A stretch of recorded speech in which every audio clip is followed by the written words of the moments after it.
The vampire diaries the awakening. अध्याय 1, 4 सितंबर। प्रिय diary, आज कुछ अजीब होने वाला है। मुझे नहीं पता कि मैंने ऐसा क्यों लिखा है। यह पागलपन है। मेरे लिए परेशान होने का कारण और हर कारण है मेरे लिए खुशी की बात है, लेकिन यहाँ मैं सुबह से 5 बजे उठता हूँ, जागता हूँ और डरता हूँ। मैं अपने आप से कहता रहता हूँ कि मैं बस इतना ही हूँ, फ्रांस और यहाँ के समय के अंतर से गड़बड़ है। लेकिन यह नहीं समझाता है कि मुझे क्यों लगता है अति भयभीत। नुकसान होना। परसों जब आंटी जूडिथ और मार्गरेट और मैं पीछे से गाड़ी चला रहे थे हवाई अड्डे, मैं इस तरह के एक अजीब लग रहा था। जब हमने अपनी गली को चालू किया तो मैंने अचानक सोचा, माँ और पिताजी घर पर हमारा इंतजार कर रहे हैं। मुझे यकीन है कि वे सामने वाले पोर्च या लिविंग रूम में होंगे, खिड़की से बाहर देखना। उन्होंने मुझे बहुत याद किया होगा। उद्धरण चिन्ह। मुझे पता है, जो बिल्कुल पागल लगता है, लेकिन जब मैंने घर और खाली सामने के बरामदे को देखा तब भी मुझे ऐसा ही लगा। मैं कदम बढ़ाकर भागा और मैंने दरवाजा खटखटाया और जब आंटी जूडिथ ने दरवाजा खोला अंदर फट गया और बस हॉल में खड़े होकर सुन रहा था। माँ से सीढ़ियों से उतरने की उम्मीद की या डैड मान से बुला रहे हैं। तभी आंटी जूडिथ ने एक सूटकेस को मेरे पीछे फर्श पर गिरा दिया और एक बहुत बड़ी आह भरी और कहा, हम घर हैं। और मार्गरेट हंसी। और सबसे भयानक एहसास जो मैंने कभी अपने अंदर महसूस किया है, मेरे ऊपर जीवन आ गया। मैंने कभी भी पूरी तरह से खो दिया महसूस नहीं किया है। मैं घर पर हूँ। वह आवाज झूठ की तरह क्यों होती है? मेरा जन्म यहाँ फेल के चर्च में हुआ था। मैं हमेशा इस घर में रहता हूँ, हमेशा। यह मेरा वही पुराना है बेडरूम, फर्श पर तराजू के निशान के साथ जहाँ कैरोलिन और मैंने सिगरेट पीने की कोशिश की 5वीं कक्षा में और लगभग खुद को चुना। मैं खिड़की से बाहर देख सकता हूँ और बड़े राजकुमार पेड़ को देख सकता हूँ। मैट और 2 साल पहले मेरे जन्मदिन की नींद पार्टी को क्रश करने के लिए लोग ऊपर चढ़ गए। यह मेरा पलंग है, मेरी कुर्सी, मेरा ड्रेसर। लेकिन अभी सब कुछ मुझे अजीब लग रहा है, जैसे कि मैं यहाँ नहीं हूँ। यह मैं हूँ की जगह से बाहर है। और सबसे बुरी बात यह है कि मुझे लगता है कि मैं कहीं हूँ, लेकिन मैं अभी इसे नहीं ढूंढ सकता। ओरिएंटेशन पर जाने के लिए मैं कल बहुत थक गया था। मेरेडिथ ने मेरे लिए अपना शेड्यूल उठाया, लेकिन मुझे फोन पर उससे बात करने का मन नहीं हुआ। चाची जूडिथ ने सभी को बताया कि किसने फोन किया था कि मैं जेट लैग था और सो रहा था, लेकिन उसने मुझे रात के खाने में देखा, उसके चेहरे पर एक अजीब नजर के साथ। मुझे आज भीड़ देखने को मिली है, हालांकि हम स्कूल से पहले पार्किंग में मिलने वाले हैं। क्या इसीलिए मुझे डर लग रहा है? क्या मैं उनसे डर गया हूँ? एलेना गिलबर्ट ने लिखना बंद कर दिया।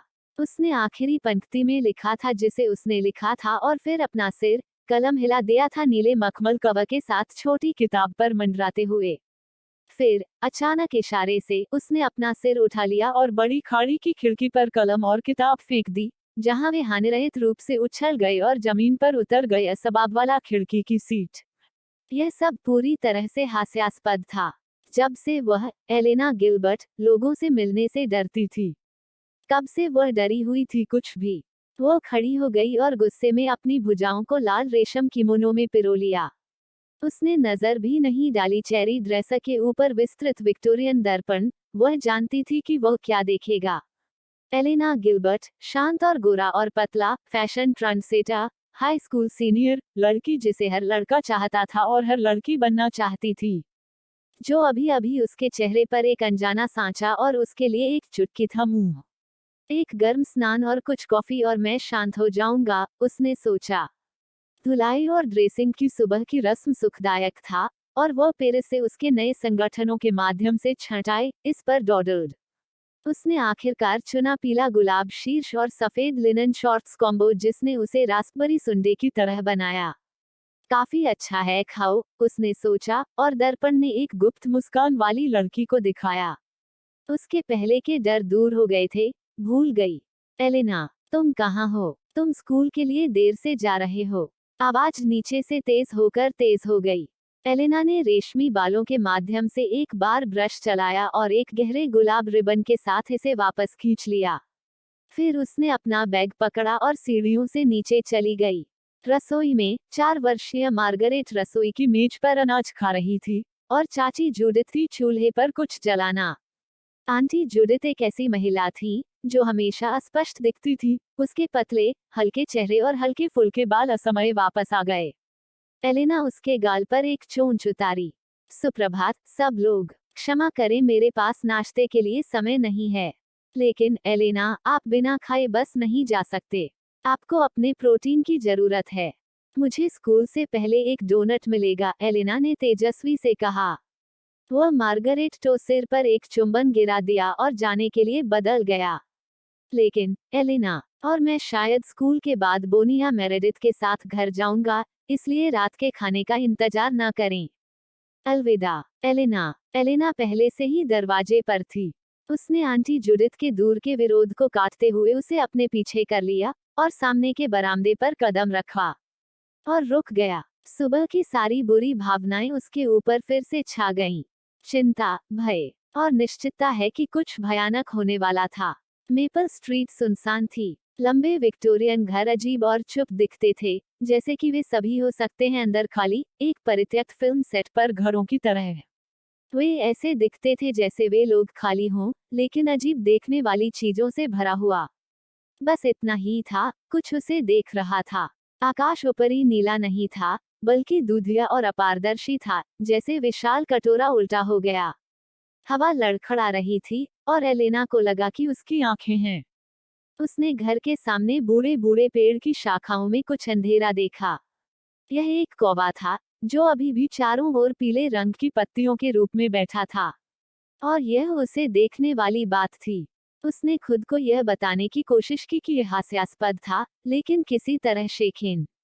वह सबसे बड़ा कौवा था कभी देखा, मोटा और चिकना, अपने काले पंखों में चमकते इंद्रधनुष के साथ। वह इसके हर विवरण को देख सकती थी स्पष्ट रूप से। लालची गहरे पंजे, तेज चोंच, एक चमकदार काली आंख। यह इतना गतिहीन था कि यह वहां बैठे पक्षी का मोम का मॉडल हो सकता है। लेकिन जैसे जैसे वह इसे देखती गई, एलेना अपने आप को धीरे धीरे झुलसती हुई महसूस कर रही थी। उसके गले और गालों में गर्मी आ रही थी, क्योंकि यह देख रहा था उस पर, जिस तरह से लड़कों ने उसे स्नान सूट या एक सरासर ब्लाउज पहना था, उसे देखते हुए। मानो यह था उसकी आंखों से उसे उतारना। इससे पहले कि उसे एहसास होता कि वह क्या कर रही है, उसने अपना बैग गिरा दिया और एक पत्थर उठा लिया ड्राइववे के पास। यहाँ से चले जाओ, उसने कहा, और अपनी ही आवाज में कांपते हुए गुस्से को सुना। जारी रखें। Get away. आखिरी शब्द के साथ उसने पत्थर फेंक दिया। पत्तों का एक विस्फोट हुआ था, लेकिन कौवा बेहाल हो गया। इसके पंख विशाल थे और वे कौवे के पूरे झुंड के लिए पर्याप्त रैकेट बनाया। एलेना क्राउडेड अचानक घबरा गई क्योंकि यह सीधे तौर पर फड़फड़ाती थी उसके सिर पर। उसके पंखों की हवा उसके गोरे बालों को रगड़ रही थी। लेकिन यह फिर से झपट्टा मारता है और चक्कर लगाता है, कागज सफेद आकाश के खिलाफ एक काला सिलहूट। फिर एक के साथ कठोर कौवा, यह जंगल की ओर भाग गया। एलेना धीरे धीरे सीधी हुई, फिर चारों ओर नजर पड़ी, आत्मचेतन। उसे विश्वास नहीं हो रहा था कि उसके पास क्या है अभी अभी पूरा किया। लेकिन अब जब पक्षी चला गया था, तो आकाश को फिर से साधारण महसूस हुआ। थोड़ी हवा ने पत्ते बना दिए स्पंदन, और एलेना ने एक गहरी सांस ली। नीचे सड़क पर एक दरवाजा खुला और कई बच्चों को बाहर निकाला, हंस रहा। वह उन पर मुस्कुराया और एक और सांस ली, राहत की तरह उसके माध्यम से धूप। वह कैसे कर सकती थी, इतनी मूर्खतापूर्ण है। यह एक खूबसूरत दिन था, वादे से भरा था, और कुछ भी बुरा नहीं होने वाला था। कुछ भी बुरा होने वाला नहीं था, सिवाय इसके कि उसे स्कूल जाने में देर हो रही थी। पूरा भीड़ पार्किंग में उसका इंतजार कर रही होगी। आप हमेशा हर किसी को बता सकते हैं कि आपने एक झांकने वाले टॉम पर पत्थर फेंकना बंद कर दिया, उसने सोचा, और लगभग गदगद हो गया। अब इससे उन्हें कुछ सोचने को मिलेगा। क्वीन से पेड़ पर एक पिछड़ी नजर के बिना वह नीचे चलना शुरू कर दिया जितनी जल्दी हो सके सड़क। बड़े पैमाने पर ओक के शीर्ष के माध्यम से कौवा दुर्घटनाग्रस्त हो गया, और स्टीफन के सिर ने स्पष्ट रूप से झटका दिया। जब वह देखा कि यह केवल एक पक्षी था, उसने आराम किया। उसकी आंखें अपने हाथों में लंगड़े सफेद रूप में गिर गईं और उसने अफसोस में अपना चेहरा मोड़ लिया। उसका कोई मतलब नहीं था इसे मारने के लिए। अगर वह जानता था कि वह कितना भूखा था, तो वह खरगोश से कुछ बड़ा शिकार करेगा। लेकिन कि बेशक यह वही बात थी जो उसे डराती थी। कभी नहीं जानता कि भूख कितनी मजबूत होगी, या उसे संतुष्ट करने के लिए उसे क्या करना पड़ सकता है। वह भाग्यशाली था कि इस बार उसने केवल एक खरगोश को मार डाला। वह प्राचीन ओक के पेड़ों के नीचे खड़ा था। सूरज की रोशनी उसके घुंघराले बालों को छान रही थी। जीन्स और टी शर्ट में स्टीफन सल्वाटोर बिल्कुल एक सामान्य हाई स्कूल के छात्र की तरह दिखता था। वह नहीं था जंगल में गहरी, जहां कोई उसे नहीं देखता, वो खिलाने के लिए आएगा। अब उसने अपने मसूड़ों और होंठों को चाटा, श्रम साध्य, यह सुनिश्चित करने के लिए कि उन पर कोई दाग नहीं था। वह कोई चांस नहीं लेना चाहता था। यह बहाना काफी मुश्किल हो रहा था के रूप में यह खींच रहा था।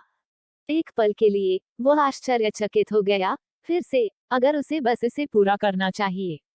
शायद उसे इटली वापस जाना चाहिए, वापस अपने छिपने की जगह पर। उसे क्या लगता है कि वह दिन के उजाले की दुनिया में फिर से शामिल हो सकता है।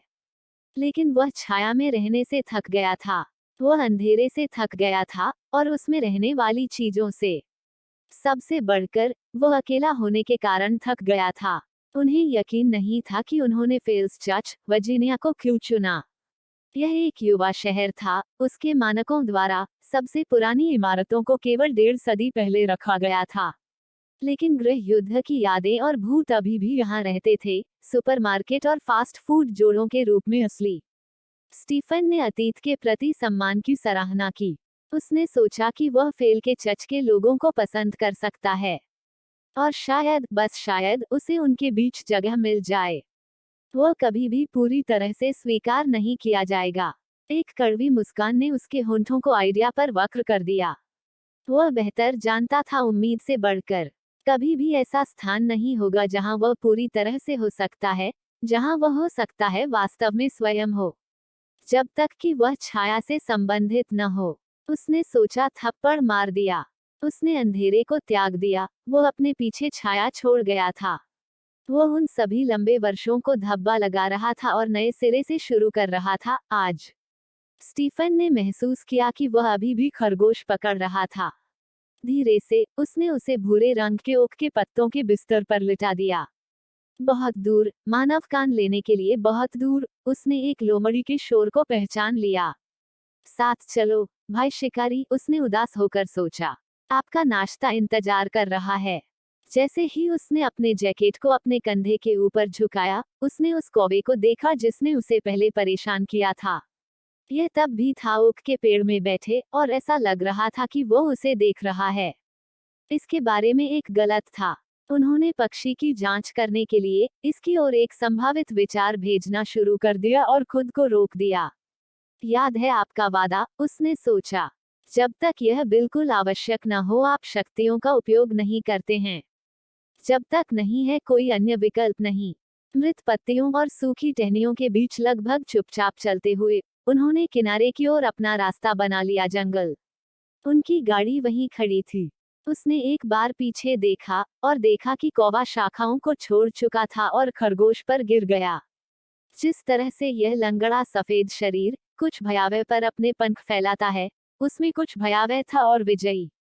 स्टीफन का गला कस गया और वह पक्षी का पीछा करने के लिए लगभग पीछे हट गया। फिर भी यह था लोमड़ी जितना खाने का अधिकार रखती थी, उसने खुद बताया। जितना उसने किया उतना ही सही। यदि वह फिर से पक्षी का सामना करता है, तो वो उसके दिमाग में देखेगा, उसने फैसला किया। अभी अभी उसने अपनी आंखें फाड़ दी यह देख और जंगल जबड़े के सेट के माध्यम से जल्दबाजी की। वह देर से रॉबर्ट टी ली पर नहीं पहुंचना चाहता था। उच्च विद्यालय